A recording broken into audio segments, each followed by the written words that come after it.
unless it was the creative side of English, I really struggled, especially when you're trying to articulate what I wanted to say. That, along with my punctuation and spelling, made it really difficult for a teacher to see past that sometimes.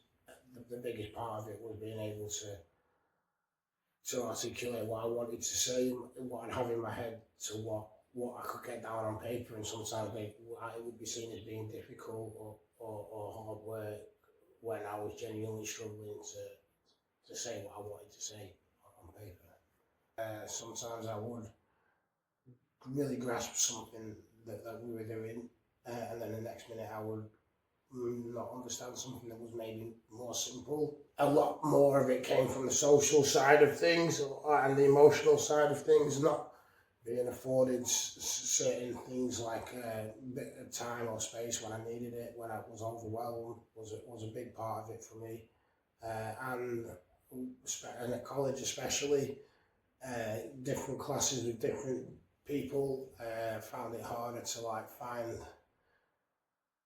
friends that understood me. I didn't have any support through this, so there was no way I could sort of talk about how I felt regarding certain aspects of it.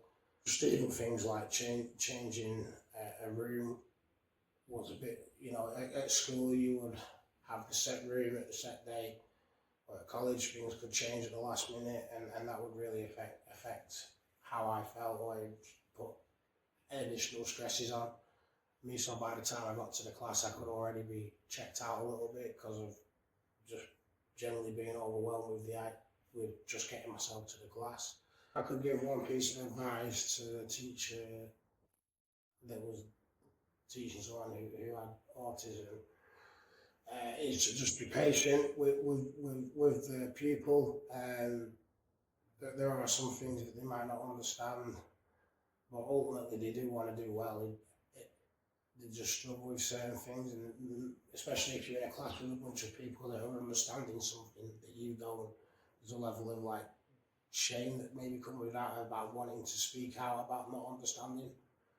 So they'll sit there and struggle through it and produce poor work, when if they had it explained a little bit better, or a little bit more in depth, or work with a little bit more, then they would have understood it and been able to do the same level of work as the other people in the class.